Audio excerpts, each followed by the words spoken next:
para todos! Que A paz do alegria Senhor. estarmos aqui novamente juntos Verdade. para mais um estudo. Hoje nós faremos o estudo de Apocalipse número 6.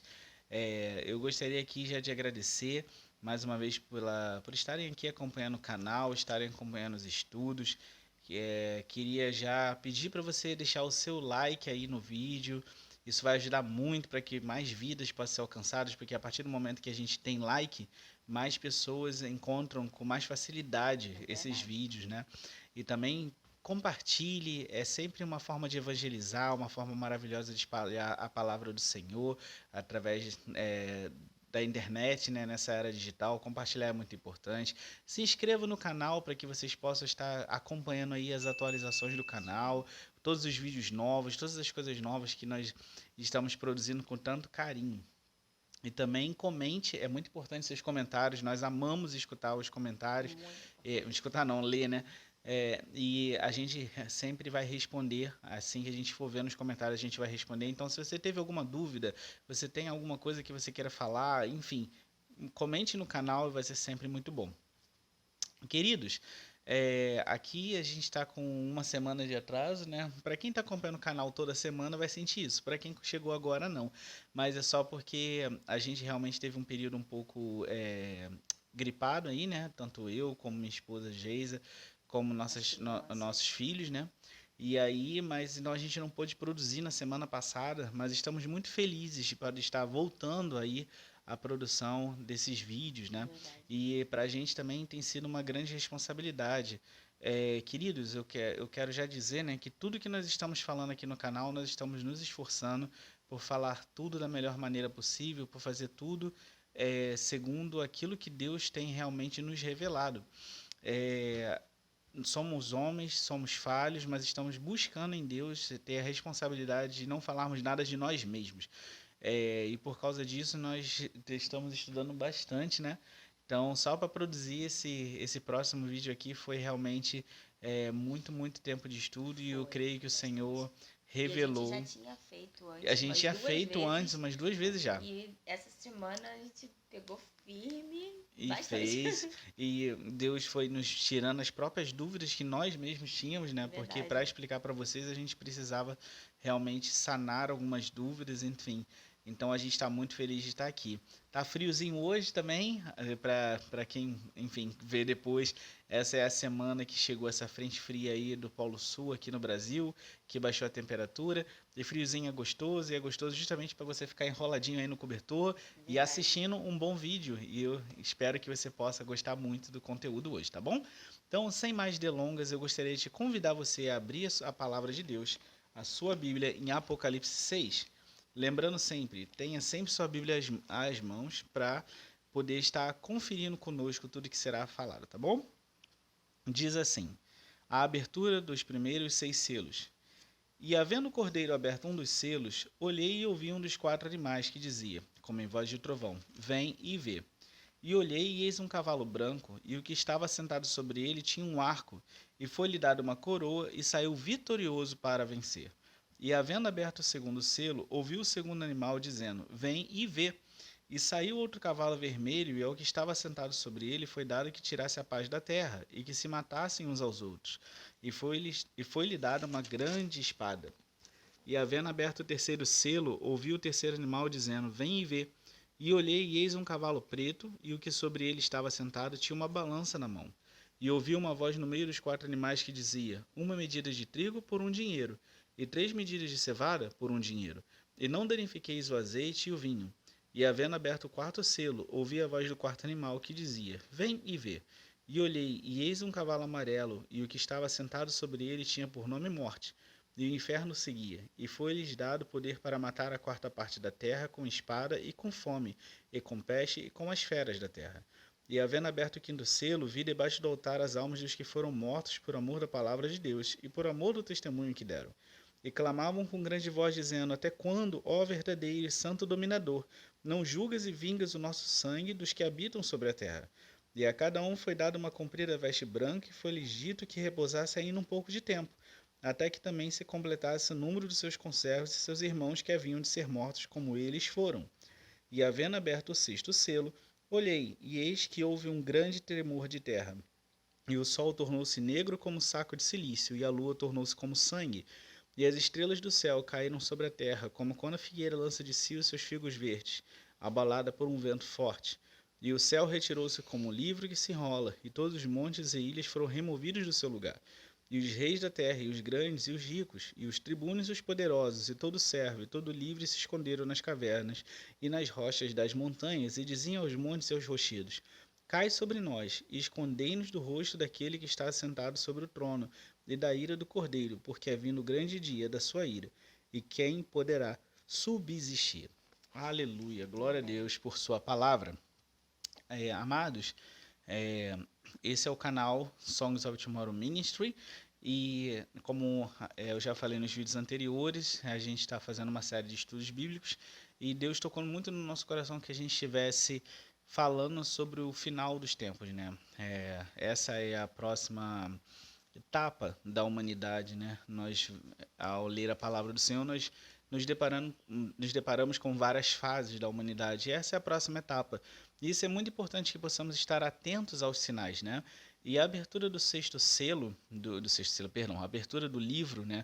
E dos 6 primeiros selos, de todos os selos, mas principalmente dos 6 primeiros selos, que é o que a gente vai estudar hoje. O sétimo ele vai inaugurar uma outra parte aqui de Apocalipse, mas essa abertura dos selos ele já começa a mostrar vários sinais que vão acontecer na Terra, né, nesse período. Então, como de costume, eu queria apresentar primeiro uma visão geral sobre esse capítulo. O capítulo 6 ele narra uma série de acontecimentos desencadeados pela abertura dos selos do livro que somente o Cordeiro é digno de abrir, como vimos em Apocalipse 5. Se você não viu esse vídeo ainda, eu lhe recomendo que volte, que veja, para que você possa ter um entendimento geral, né? Veja todos os vídeos, é bom porque é uma sequência de fatos. Então, um vídeo vai ajudando a entender o próximo, porque um capítulo fala sobre o outro capítulo, ele dá base para o outro capítulo. Basicamente, a gente vê aquela cena celestial onde está o Senhor Deus assentado sobre o trono, os 4 animais, os 24 anciãos e agora os anjos junto e João ali. E ali você vê aquela cena onde ninguém, nem na terra, nem no mar, nem no céu, era digno de abrir o livro. Mas então apareceu o Cordeiro, que é Jesus, e ele é digno, ele venceu para ser digno de abrir o livro. E aqui, no capítulo 6, ele começa essa abertura, né? Se você quiser acompanhar a abertura desses selos e suas consequências, eles estão registrados no livro de Apocalipse, capítulo 6, e no livro de Apocalipse, capítulo 8. O 7 vai tratar de um tema, né, também tem a ver, mas não se trata de abertura do selo, ele vai falar de um outro assunto que a gente vai ver no próximo vídeo, mas basicamente a abertura do selo está narrada nos capítulos 6 de Apocalipse e no capítulo 8. Né? É interessante porque já no capítulo 6 nós vamos ver a abertura de 6 selos. Né? O capítulo 8 nós temos o 7º selo, e é bem rápido e a gente já vai começar nas trombetas, né? O capítulo 8 ele já inaugura as 7 trombetas do Apocalipse. Então, cada selo ele vai mostrar uma ação que se inicia no mundo espiritual. Então, todas essas coisas elas têm início no mundo espiritual, e só que elas têm consequências diretas no mundo humano, na Terra, né? E nos seus moradores. Sendo assim, nós vamos estudar o impacto de cada um destes selos no desenrolar dos finais dos tempos. Então, assim, se a gente fosse dividir, né, os selos, a gente percebeu que assim, os 4 primeiros selos, eles fazem parte de um primeiro evento. Provavelmente você já deve ter ouvido em alguma parte da sua vida sobre os cavaleiros do Apocalipse. Então, esses cavaleiros, o que eles são? Eles são, no caso, personagens que têm a ver com a abertura dos 4 primeiros selos. Então, a gente vai estudar sobre isso, né? Então, como iniciado no capítulo 5, né, Jesus até então falava com João, mais ou menos até o capítulo 4 era só Jesus que falava com João. Do 5 em diante, nós vemos outras pessoas falando, né? Você vê o ancião, e agora cada um dos animais vai falar com João. Então, a cada abertura de um selo, um animal, né? Que é um serafim, como a gente estudou, que é uma ordem de anjo extremamente poderosa e santa, que habita na presença de Deus e louvam o Senhor, né, diante do trono, cada um desses animais vai vir até João e vai falar com ele, né? Ainda com voz de trovão. Então você vê muitas vezes isso, que quando Jesus fala, quando Deus fala, quando os serafins falam, quando o anjo fala, eles sempre têm essa voz de trovão, uma voz de muitas águas. Isso mostra o poder deles, né? Então, cada um desses animais, por exemplo, Cristo abre o primeiro selo, aí o primeiro animal vem até João e fala, vem e vê. Então, isso é importante. Notar aqui que João tem esses diálogos agora não só com Cristo, mas com outros personagens da cena celestial que ele está vendo. Então é interessante notar que, apesar de serem 4 selos e apesar de serem 4 cavaleiros, eles não são eventos isolados. Os cavaleiros, eles estão trabalhando juntos, né, em um único evento. A outra coisa é que quando a gente vê assim, o cavaleiro amarelo, o cavaleiro preto, o cavaleiro vermelho, não é o cavaleiro que a Bíblia fala que tem a cor, mas sim o cavalo. É o cavaleiro do cavalo preto, é o cavaleiro do cavalo amarelo, o amarelo esverdeado, é o cavaleiro do cavalo vermelho, é o cavaleiro do cavalo branco. Então isso é interessante notar. E também note aqui que no versículo 8 está escrito que os cavaleiros receberam poder para matar através da espada, né, simbolizado aqui pelo o cavalo vermelho, que simboliza a guerra, pela fome, cavalo preto, pela peste, cavalo amarelo, que é a morte, 1/4 da terra. Então, eles receberam esse poder para aniquilar 1/4 da terra, né? E uma coisa interessante de se notar, e isso mostra como os cavaleiros agindo, a gente está falando sobre um evento único, é interessante notar o versículo 8, porque alguns podem achar que, se assim, a gente lê o versículo 8, você pode ler para mim, por favor? Apocalipse 6:8, só para a gente contextualizar.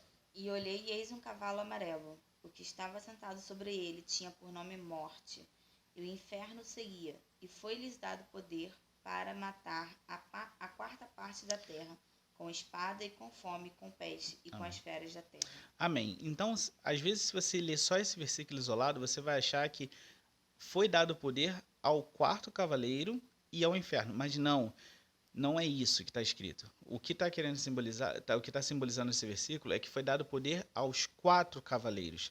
Ao inferno também, porque o inferno está junto com a morte, mas o inferno e a morte eles estão ali juntos como uma coisa só. Então foi dado poder aos 4 cavaleiros para matarem 1/4 da terra através dessas coisas. E a gente sabe disso porque, como ele fala, através da espada, então está falando cavaleiro vermelho, através da fome, está falando cavaleiro preto, através da peste, está falando cavaleiro amarelo e assim por diante. O versículo 2, ele já vai introduzir para a gente o primeiro cavaleiro. Então, no versículo 1, abre-se o primeiro selo e a primeira das 4 criaturas vem até João e fala, vem e vê.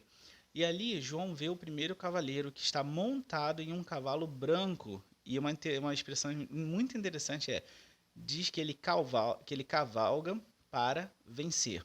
Então, erroneamente, por que eu falei que isso é interessante? Porque durante a história, muitos leram esse versículo e eles associaram esse cavalo branco a Jesus. E isso está completamente errado. Esse cavaleiro do cavalo branco, que está citado em Apocalipse 6, não estou falando de Apocalipse 19, estou falando de Apocalipse 6, não é Jesus. Ele é outro ser espiritual, ele não tem a ver com Jesus. Então, muitos associaram esse cavaleiro a Jesus, porém, tal afirmativa não é correta. Visto que os cavaleiros fazem parte de um único evento e trabalham juntos, ou seja, esse cavalo branco ele tem uma coisa, ele tem um poder muito interessante. Ele vai à frente dos outros para vencer. Então vamos supor, o cavalo vermelho é guerra, mas sem o poder desse primeiro cavaleiro que iria à frente, faria com que eles vencessem e fossem bem-sucedidos, o cavaleiro vermelho talvez pudesse ser, vamos assim dizer, vencido. Mas isso não vai acontecer, justamente pelo poder do cavalo branco. Então, esse cavalo vai na frente, né, dando poderio a todos os outros, né? Então, geralmente, também, uma outra coisa interessante, toda vez que você vê, ou pelo menos quase toda vez que Jesus é apresentado em Apocalipse, existe uma explanação sobre sua aparência, né? Quando ele está, aonde ele está sendo visto. E quando ele é mencionado em um cavalo, João o descreve muito bem, de forma a não restar dúvidas sobre a identidade de quem é que está naquela cena. Vou dar um exemplo. Apocalipse 1, você vai ver João descrevendo E eu vi uma voz como de trombeta, e eu olhei, e os seus olhos eram semelhantes a chamas de fogo, e seu cabelo era assim, e os seus pés latão reluzente, e ele disse, eu sou o Alfa, e assim por diante. Ele vai, João sempre fala uma característica de Cristo. exato. Sempre. Quando ele está ali, né, que ele vê o cordeiro, né, e na cena de Apocalipse 5, ele fala que ele viu um cordeiro como tendo sendo morto, mas revivido. E ele era assim, ele era assado, etc. Então, sempre vai ter algum tipo de explicação sobre a aparência. Sobre esse cavalo branco, né, ele tem outros símbolos, ele não está associado a Jesus, ele não é Jesus. Vou dar um Ó, exemplo. em Apocalipse 19:11, Uhum. quando aparece, né? Lê para mim do 11 ao 16. Ele fala: E vi o céu aberto, e eis um cavalo branco. O que estava sentado sobre ele chama-se Fiel e Verdadeiro, e julga e peleja com justiça. E os seus olhos eram como chama de fogo, e sobre a sua cabeça havia muitos diademas, e tinha um nome escrito que ninguém sabia senão ele mesmo. E estava vestido de uma veste salpicada de sangue, e o nome pelo qual se chama é a Palavra de Deus.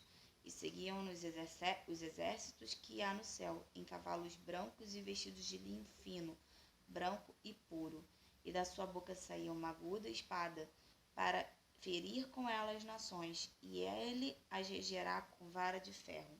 E ele mesmo é o que pisa o lagar do vinho, do furor e da ira do Deus Todo-Poderoso. E na veste e na sua coxa tem escrito este nome: Rei dos Reis e Senhor dos Senhores. Amém. Então, olha só o tamanho da descrição que João dá para quem está sentado sobre esse cavalo branco em Apocalipse 19, do 11 ao 16. Ele fala, suas vestes salpicadas de sangue, é uma clara referência ao sacrifício de Jesus na cruz e o seu sangue. Tá falando aí, né, está escrito na sua coxa, né?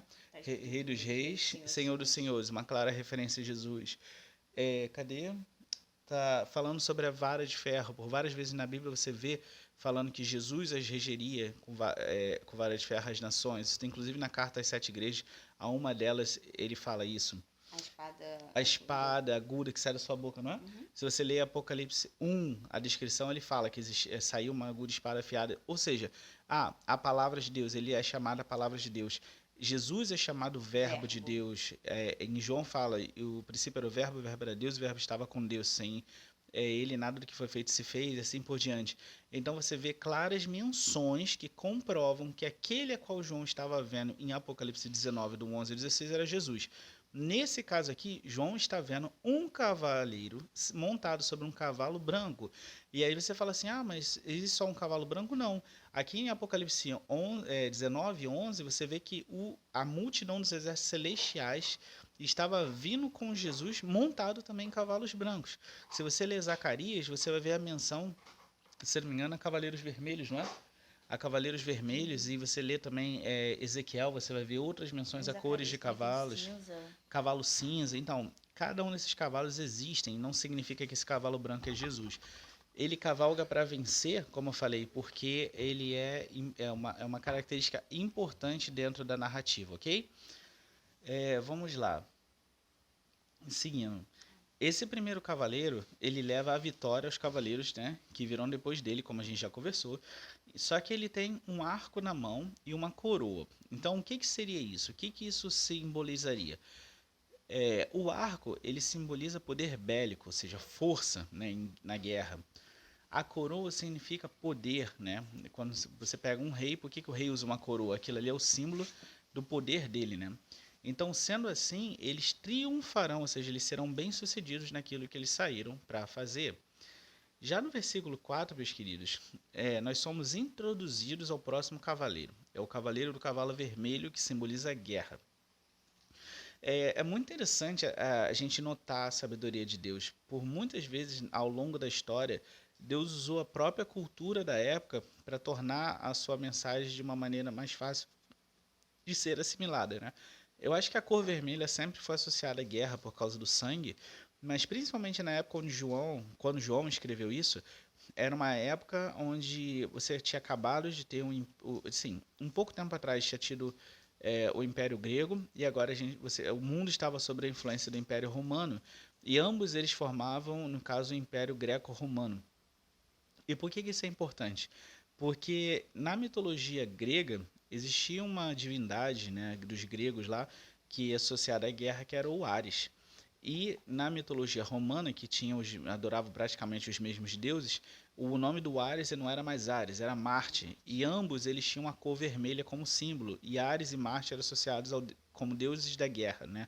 Ou deus da guerra, porque ambos eram os mesmos, né? Com nomes diferentes.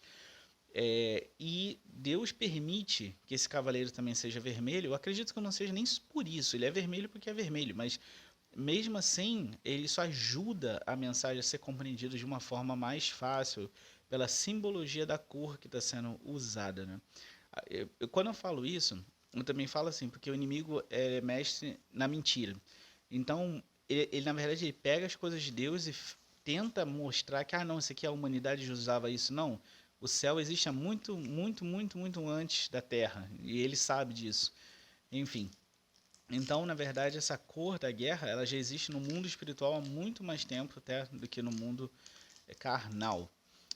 Mas isso, sem dúvida, ajuda a contextualizar a mensagem até mesmo para uma pessoa que não fosse da igreja. No caso, ele recebe uma espada, né? A espada, ela é símbolo, né, das guerras sangrentas da antiguidade. Então, olha só, cor vermelha, cor de sangue, espada, guerra sangrenta, isso tem tudo a ver com esse cavaleiro que tinha o poder da guerra. E olha que coisa, olha o tipo de poder que esse cavaleiro recebe. Ele recebeu o poder de tirar a paz e fazer com que os homens se matassem uns aos outros. Esse é o poder do Cavaleiro Vermelho. Ele instiga guerras, ele instiga problemas e ele faz com que as pessoas queiram se matar, né? Umas às outras, né? Assassinar umas às outras. Sobre o poderio destes cavaleiros sobre os homens, eu vou falar um pouco mais, né, no último capítulo. No último capítulo, não, após o último cavaleiro. Mas uma coisa que eu já quero mostrar vamos supor aqui, vamos pensar na guerra, né, de Hitler. Eu te pergunto, como uma nação tão inteligente, tão desenvolvida, sabe, uma nação de grandes artistas como Bach, como Goethe, como tantos outros filósofos e músicos e pintores, como a Alemanha, como uma nação dessa se deixou influenciar por um homem chamado Hitler e levou ao assassinato e o genocídio de milhares de pessoas. Como? Na verdade, essa nação não estava sob o domínio desses cavaleiros. Isso não aconteceu ainda. Porém, existem forças espirituais que cegam nações inteiras. Uma nação inteira foi corrompida para que matasse o resto do mundo. Então, isso é muito interessante a gente começar a perceber a influência do mundo espiritual sobre o mundo material. Às vezes a gente fica assim, a gente não consegue explicar como isso aconteceu, mas isso tem a ver, né, com o mundo espiritual. E aqueles que são espirituais entendem, né? Agora nós vamos ver o terceiro cavaleiro, né, que ele possui a cor negra, o cavalo possui a cor negra, e ele representa a fome. Ele é introduzido para a gente, se você for ler o versículo 5 de Apocalipse 6, esse cavaleiro começa a ser introduzido, né? E uma coisa interessante é que ele possui na mão uma balança. E no versículo 6 existe uma informação muito importante, né? Ouve-se vozes, né? E essas vozes elas falam muito sobre a maneira como ele deve agir. E está escrito assim no versículo 6 de Apocalipse 6. 1 quilo de trigo por 1 denário, ou por 1 dinheiro, e 3 quilos de cevada por 1 denário, e não danifiqueis o azeite e o vinho.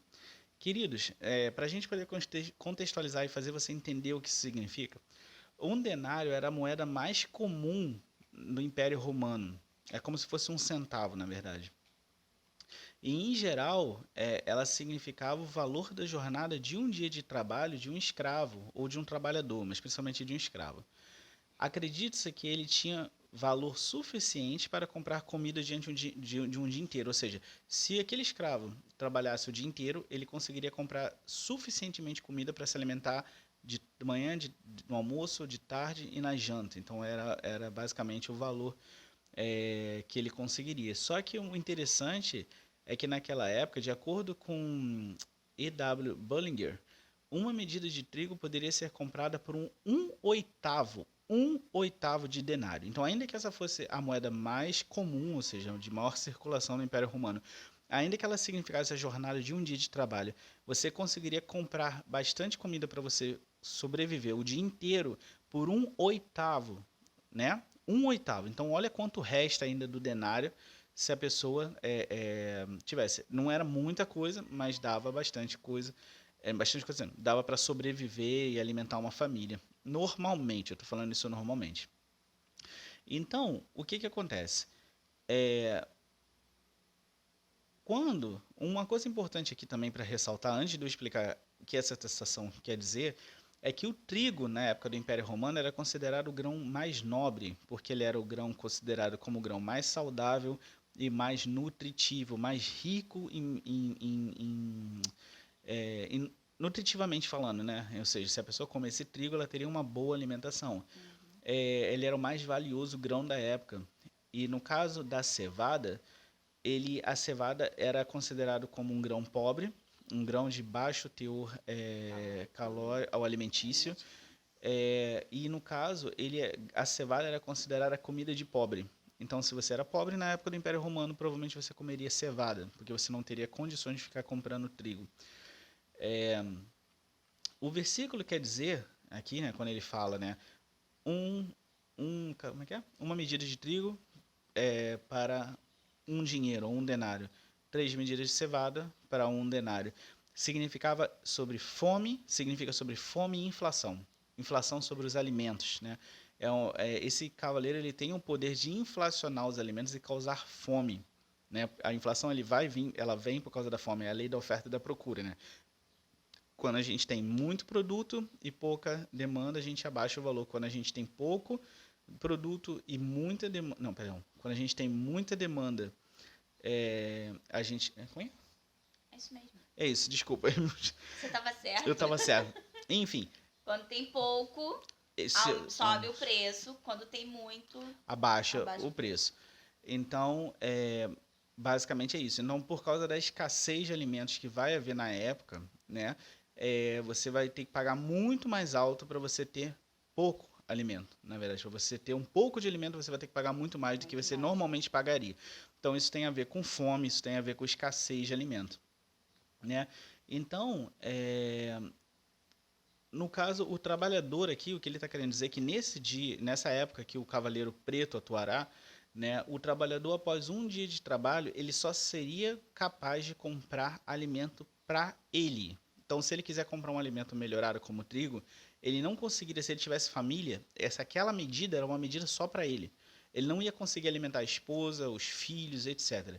Preste atenção no mundo que a gente está vivendo. Eu não estou dizendo que o cavaleiro já está atuando, mas se você realmente quiser comer bem, quiser comer de forma saudável, olha quanto você tem que desembolsar para você comer bem, para você ter uma verdura, uma carne de primeira, uma fruta. Então, o mundo já caminha, né? A gente tem que entender isso. Jesus Cristo fala isso ali em Mateus 24. Ele mostra, né, que as coisas é o princípio das dores, ou seja, a mulher fica grávida, ela não vai sentir contração na primeira semana de gravidez. Aí o negócio vai piorando, até que ela comece a sentir. Então, o mundo já está se encaminhando para isso. Exato. Mas nessa época, vai ser literalmente assim, a pessoa vai trabalhar para comer.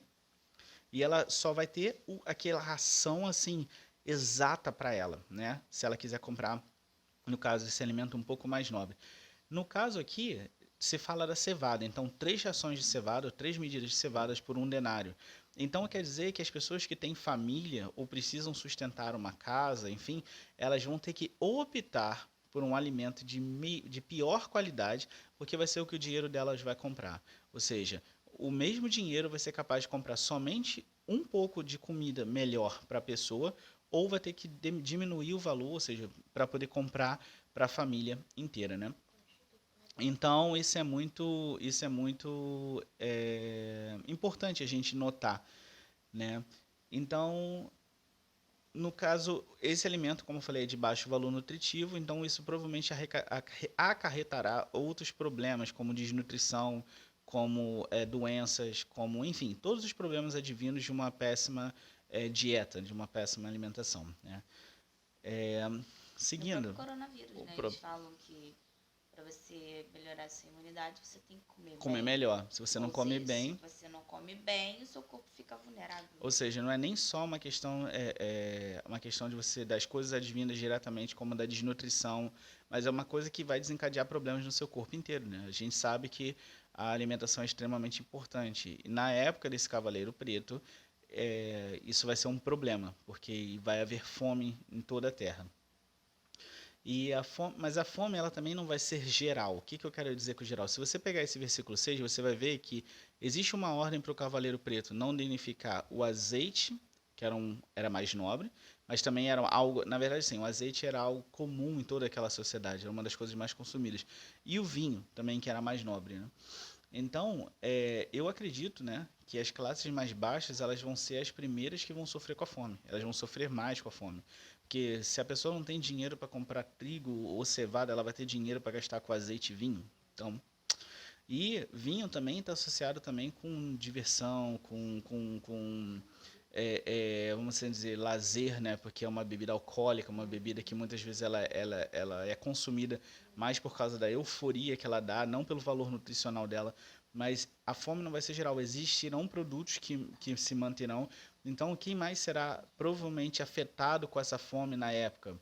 Vai ser as classes mais baixas, as classes mais pobres, né? Assim como a gente já vê em grande parte do mundo, né? A gente percebe que sempre os mais pobres eles são atingidos primeiros e a Bíblia já está mostrando a desigualdade desses tempos que existirão nesses tempos. Uhum. No versículo 8, o último cavaleiro é mencionado. Este cavaleiro se chama Morte e está assentado em um cavalo amarelo ou amarelo esverdeado. Queridos, nessa época, a morte, ou seja, um cadáver ou um defunto em decomposição, era associado à cor, no caso, amarela esverdeada. E no caso do cavaleiro, desse último cavaleiro, a Bíblia está falando que o inferno o seguia, ou seja, isso é uma clara representação dos demônios, né? Ele não só agiria, mas os demônios estariam com ele agindo também. Juntos, esses 4 cavaleiros tinham poder para matar a quarta parte da terra. Então, eu quero te levar a entender o que significa isso, né? E quando ele fala quarta parte da terra, é muito interessante, porque ele não está falando quarta parte dos homens. Várias vezes em Apocalipse daqui para frente, você vai perceber que se você estiver assistindo todos os vídeos, nos próximos vídeos vai ter lugares aqui em Apocalipse que vai falar assim, ó, eles feriram 1/3 dos homens, 1/3 da vida marítima. Aqui está falando que esses cavaleiros matarão a quarta parte da terra. Você vê aqui, como brasileiro, todo mundo sabe da seca do Nordeste. Quantas vezes você viu fotos de bois mortos, de jumentos mortos, por causa da seca, né? E a seca gerou o quê? A fome, porque nada dá, né? E com a fome veio a morte. E com a fome vem a morte. Então, está falando aqui que eles terão poder para matar a quarta parte da terra através da espada, ou seja, da guerra e outra. Se você tem guerra, você acaba gerando peste, porque você tem muitos corpos mortos, muitas coisas, corpos em decomposição. Então, você percebe como esses cavaleiros, eles estão trabalhando junto. O branco, ele gera essas coisas, ele gera o conflito, ele gera o poder de levar isso adiante e triunfar. A espada, né, gera morte, gera caos, gera vingança, gera vários problemas. Por causa dos corpos mortos também existe a fome, porque você começa a destruir, principalmente com as armas que nós temos hoje, com os mísseis, com as bombas, você destrói plantações, florestas, você destrói tudo, animais, rios, enfim. E você gera peste, né? Você gera peste. Uma vez eu estava lendo que uma das coisas que pode grandemente afetar a humanidade com peste são desmatamentos, porque ali no solo da floresta, durante milênios, existem bactérias que estão ali e nunca saíram dali, porque elas estão enterradas no solo. E a partir do momento que existe o desmatamento e tira-se aquilo ali, essas bactérias surgem e o corpo humano não está preparado para recebê-las. Então, já imaginou, tipo, o caos desses 4 cavaleiros, né? Então, e também está falando que as próprias feras da terra também começarão a atacar os homens de uma maneira a destruí-los, né? Então, se a gente vamos levar em consideração hoje, né? A gente tem cerca de 7 bilhões de pessoas habitando o planeta Terra. Estou falando só de pessoas. Não estou falando de animal, não estou falando de nenhuma outra coisa. Estou falando só de pessoas. São 7 bilhões. Um pouco mais que isso, né? Esse número representa, se os cavaleiros hoje matassem cerca de 1/4 de 7 bilhões, seria o total de 1,75 bilhões de pessoas mortas, ou seja, 1,75 bilhões de vidas da população mundial seria destruída. É uma coisa muito interessante a gente estar falando nesse tempo de Covid, porque o mundo inteiro está passando por uma grande pandemia. Muito tempo a gente não passa por isso. A última foi a gripe espanhola, a verdadeiramente pandemia. E se você prestar atenção, olha como é que o mundo se comoveu por causa do Covid. E o Covid hoje já matou cerca de 700 mil pessoas. E olha como nós estamos. Imagina 1,75 bilhões. A gripe espanhola, que foi no meio, se não me engano, da Primeira Guerra, que foi algo que dizimou o mundo, estima-se que ela pode ter dizimado 100 milhões de pessoas. Agora imagina de novo 1,75 bilhões de pessoas mortas, se fosse hoje, pela ação desses quatro cavaleiros, né? Sem contar os animais e outros seres vivos que serão afetados pelos quatro primeiros selos. Ou seja, quando a gente fala do fim dos tempos, isso aí está claro dentro desses selos, né? Uma coisa interessante é que você pode acabar perguntando sobre esses cavaleiros, eles são reais ou apenas ilustrações bíblicas para mostrar o que vai acontecer? Sinceramente, eu acredito que eles sejam totalmente reais. Ah, mas você acredita que tem cavalo vermelho, cavalo... Acredito, porque é um mundo espiritual, né? Em Apocalipse e outra parte da Bíblia, a gente está muito acostumado com a linguagem simbólica, mas isso não impede que o que é falado em simbologia existe de verdade no mundo espiritual. Você vê os quatro animais, os serafins, eles não são seres terrestres, eles são chamados de animais. Né? Engraçado isso, eles são espirituais, mas são chamados de animais pela Bíblia. E eles têm 6 asas. Cada um tem a fisionomia de um animal diferente. Os querubins, né, como a gente vê a diferença. Os Inclusive, querubins. são a face deles Uhum. são muitos com, são faces de animais que nós temos na Terra. Exato. Ou seja, como eu falei, as coisas não surgiram na terra, elas surgiram no céu. Por exemplo, o escritor de Hebreus fala muito bem isso que a Geisa falou, né? Que está escrito em Hebreus que as coisas materiais, ou seja, terrenas, elas são sombras das verdadeiras coisas espirituais que existem no céu. Então, o que há na terra, na verdade, é uma representação do que existe no céu. Quando Deus nos cria a sua imagem e semelhança, olha como ele está falando, imagem e semelhança. Ah, meu irmão, mas Deus está falando isso em relação à criatividade, à natureza de Deus que ele pôs em nós. Sim, ele não é carne, mas ele criou a imagem e semelhança. E o escritor de Hebreus fala que existe o templo no céu a arca está no céu. Enfim, a gente tem que realmente ficar bem atento a essas coisas, né? Agora com a participação especial do Joshua aqui, meu filhão que acabou de acordar. Hoje eles estão em casa, então provavelmente o vídeo vai ter uma dinâmica um pouquinho diferente. Mas seguindo, né? Então a gente tem que entender, né, seguindo o assunto que a gente estava falando, que as coisas materiais elas são passageiras, né, e transitórias, mas as celestiais elas são imutáveis e eternas. Se lemos em Daniel, vemos que o ser celestial, que eu plenamente acredito que é Jesus, e um dia eu vou ter a oportunidade de explicar isso para vocês, o ser celestial que vem falar com Daniel, ele tem a ordem de vida para entregar a promessa, só que ele é impedido pelo príncipe da Pérsia. Quem era esse príncipe da Pérsia? Era um demônio que dominava aquele reino persa, né? E ele vem até Daniel e fala que Miguel veio, o ajudou a combater o príncipe da Pérsia, então ele veio entregar a mensagem para Daniel e depois ele voltaria e ele combateria de novo o príncipe da Pérsia. Depois que o príncipe da Pérsia fosse embora, veria o príncipe da Grécia, né? Então, se você prestar atenção, olha que coisa interessante. O príncipe da Grécia também era o simbolismo de outro demônio, né? Esses seres que foram falados em Daniel, eles são completamente reais. Eles são completamente reais. Só que eles têm uma determinada aparência no mundo espiritual e eles têm influência nos eventos do mundo carnal ou no mundo terreno, né? Vou explicar melhor. Se você lê a história, né? Na época de Daniel, Daniel era governado, né? Na época, não Daniel era governado, mas o reino onde Daniel estava era o reino Medo-Persa, que tinha vencido o reino babilônico, né? E o que aconteceu? Alguns anos depois, se você prestar atenção, qual foi o reino que venceu o reino Medo-Persa?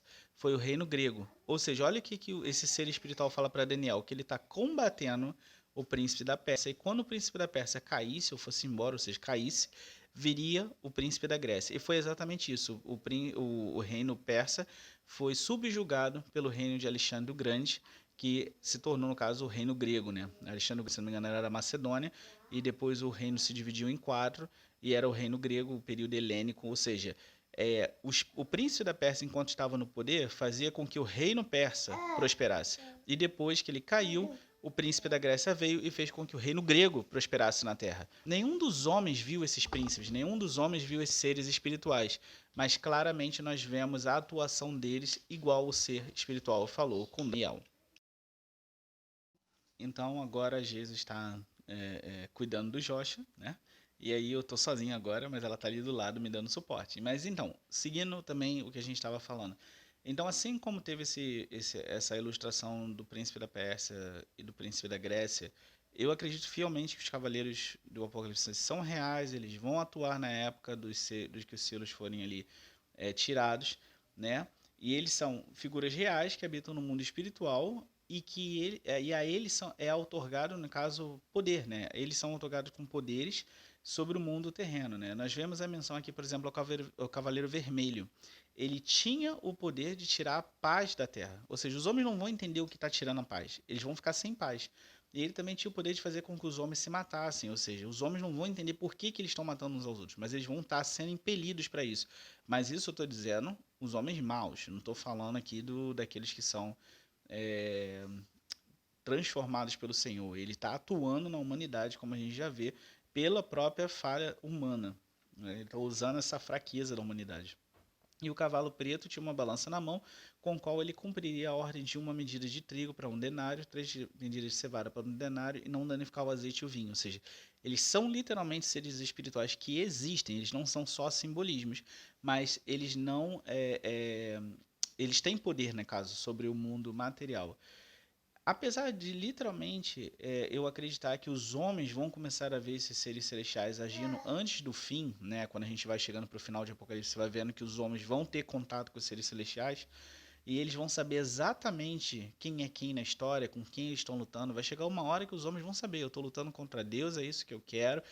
Enfim, e vai ter homens que vão falar assim, não, eu tô junto com Deus, eu não aceito isso. Então os homens vão dar ciência, a máscara vai cair, a barreira do espiritual material vai se desfazer. Então, apesar de eu acreditar, sim, que isso vai acontecer, eu acredito também que os cavaleiros eles ainda não serão visíveis. Então, quando os selos começarem, esse é o começo, vamos assim dizer, de todo esse fim.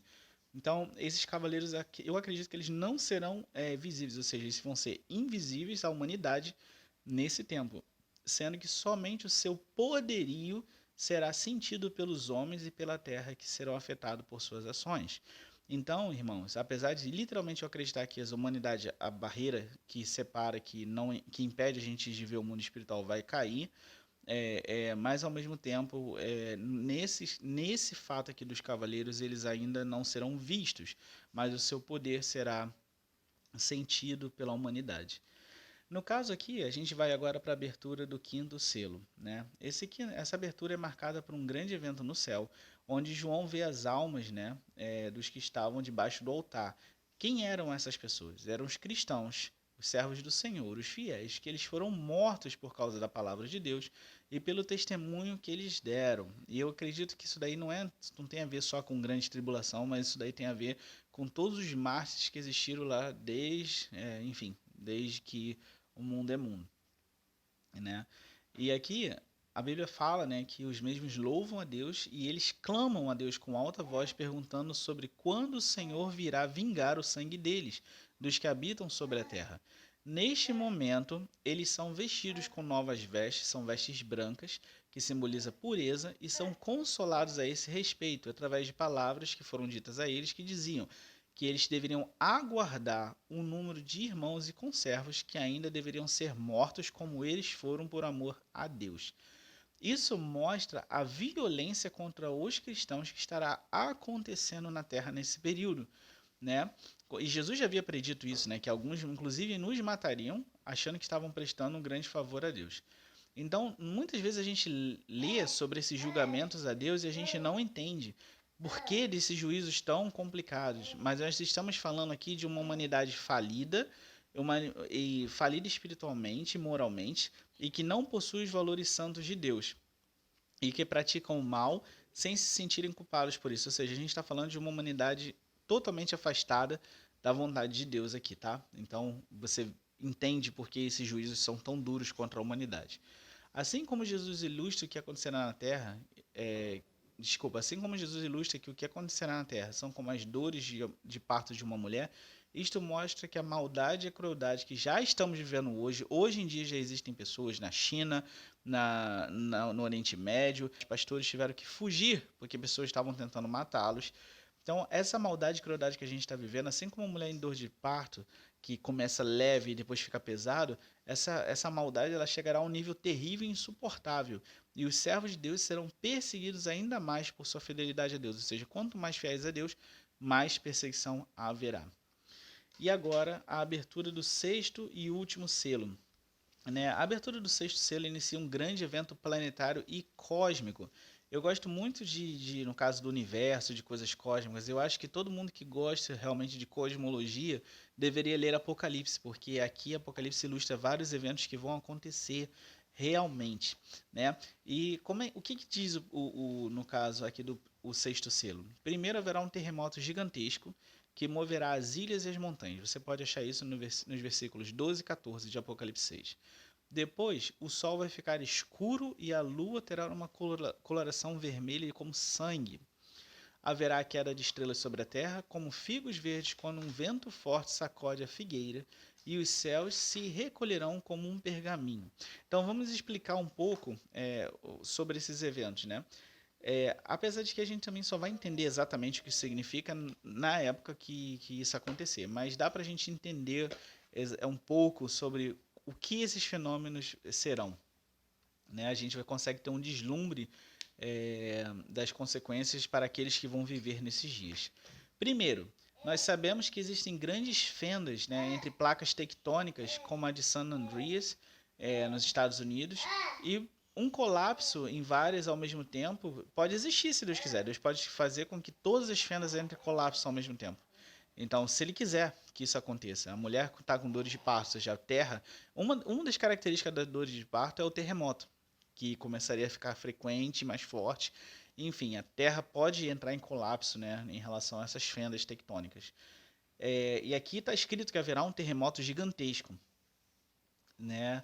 Então, assim, no verso 14 está escrito que todas as ilhas e os montes serão movidos. Então, imagina o impacto desse terremoto na Terra. Aí você fala assim, Maurício, mas eu não acredito nisso. Eu acredito, primeiro porque para Deus tudo é possível. E depois eu vou te mostrar uma coisa que aconteceu.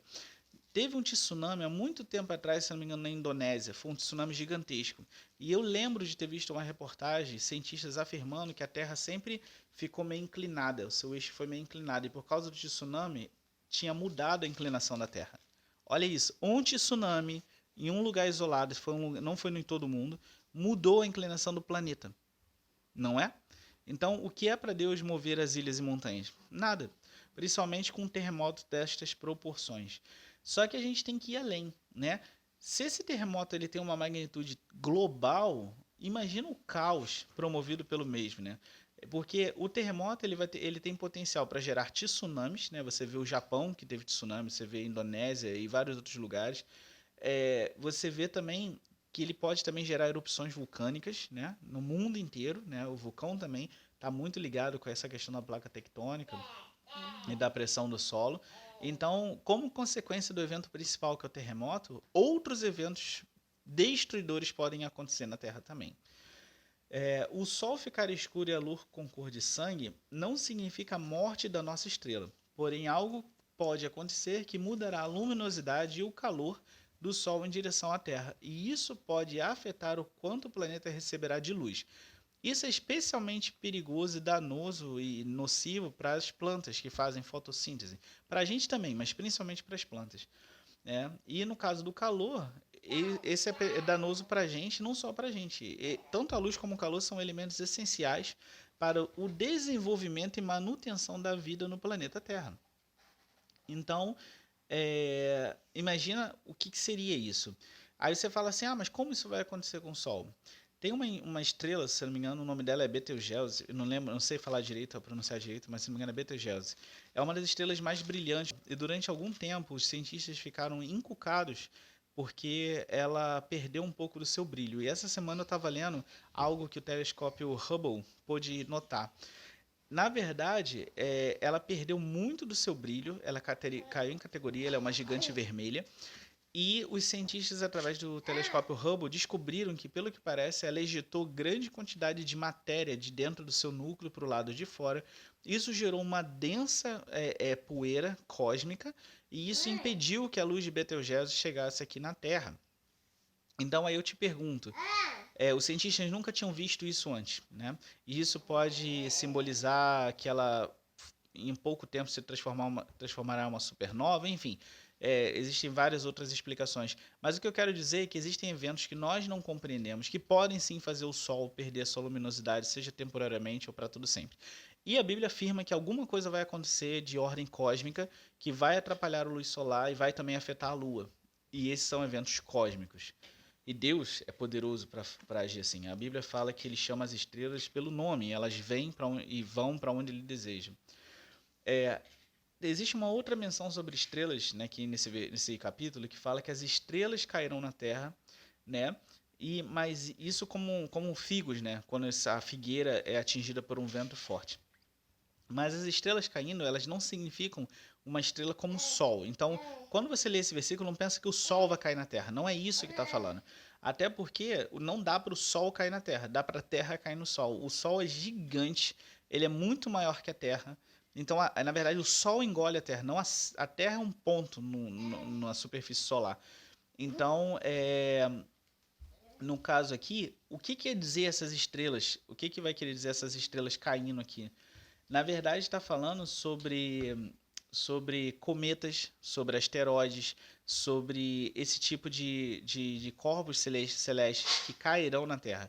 Ah, Maurício, mas isso sempre aconteceu desde que o mundo é mundo. Sim, mas aqui esse versículo está falando de uma chuva gigantesca, assim como figos, uma parte lotada de figueiras e um vento muito forte batendo, e por causa disso, aqueles figos caindo. É isso que vai acontecer. E serão em tão grande quantidade e violência que a atmosfera não vai aguentar, porque geralmente quando esses corpos celestes eles entram em contato com a nossa atmosfera, eles são desfeitos, né? Mas nessa época não vai conseguir, vão ser tão grandes e tão grande a quantidade deles que eles acertarão a Terra. Então imagina as consequências mais uma vez desse tipo de coisa acontecendo, desse tipo de situação de corpos celestes caindo. Né? Uma das teorias que fala que por que os dinossauros foram extintos foi por causa que um grande asteroide caiu, né? O cometa, não sei exatamente agora especificar a diferença, mas um grande corpo celestial caiu na Terra e originou a extinção. Não vai ser nessa proporção, segundo a Bíblia, em Apocalipse 6 ainda. Porém, nós vemos que algo terrível vai começar a acontecer em relação a essa questão cósmica, né? E, na verdade, né, nenhum corpo precisa entrar no nosso sistema solar para que isso aconteça. Na verdade, nós já temos circulando no sistema solar vários corpos celestes dessa magnitude. E sem falar, né, que nós temos um cinturão de asteroides, né, que está ali entre Marte e Júpiter. Existe um cinturão de asteroides no meio. E fora isso, ainda tem o cinturão de Kuiper, se não me engano, que fica nos confins do sistema solar, que é cheio de objetos, inclusive asteroides e cometas, etc. E eles vivem circulando pelo sistema solar. Tudo que precisa de uma ordem divina para que esses objetos venham para a Terra e sejam arremessados aqui, né? Sejam movidos em nossa direção. E por fim, né, o céu se desenrolará como um pergaminho. O que isso quer dizer? O céu pode se desenrolar como um pergaminho. Isso pode significar um grande abalo por causa de todas essas coisas que estão acontecendo. Isso pode significar um grande abalo que a nossa atmosfera sofrerá. Talvez a atmosfera possa começar a se desfazer em parte, a gente tem uns problemas por causa disso. Isso pode causar grandes catástrofes, na verdade, visto que a atmosfera ela funciona como um escudo e uma grande redoma que nos protege. E essa ideia de céu e se desenrolando como um pergaminho, vários autores bíblicos citam isso. né? Na verdade, alguns falam, tu estendestes o céu como um pergaminho. Eles viram Deus fazendo, eles viram como Deus fez as coisas. Enfim, em Apocalipse fala que os céus eles se desenrolarão.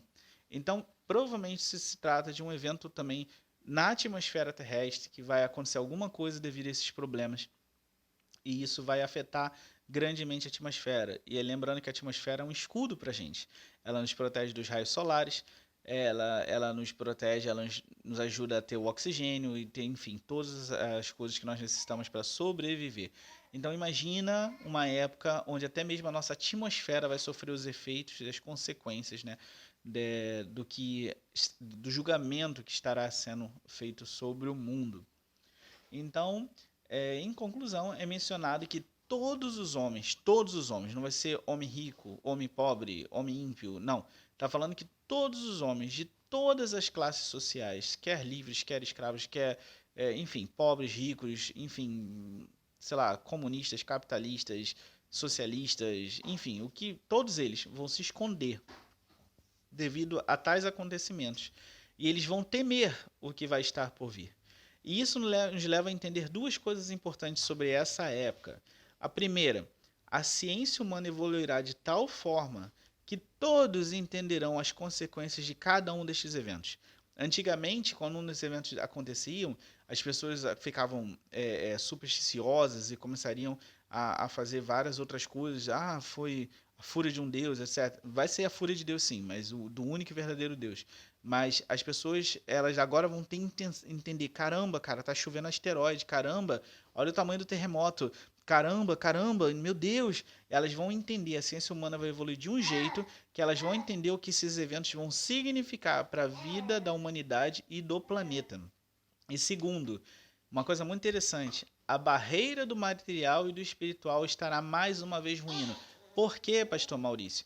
Porque está escrito que os homens pedirão esconderijo aos montes e às cavernas da terra, esconderijo da face de Deus Todo-Poderoso e do Cordeiro, porque eles reconhecerão que esses sinais que estão acontecendo, os terremotos, o sol escurecer, a lua se tornar sangue, os cavaleiros que aconteceram, que já vieram, no caso o abalo da atmosfera, né, com o céu se desenrolando, todos esses sinais, eles são sinais da ira do Deus Todo-Poderoso.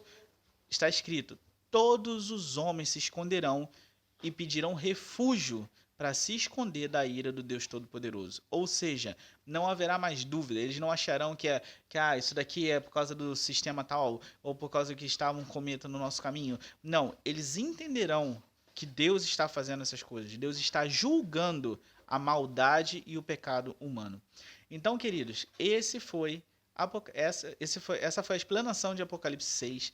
Eu agradeço muito a você por ter nos acompanhado.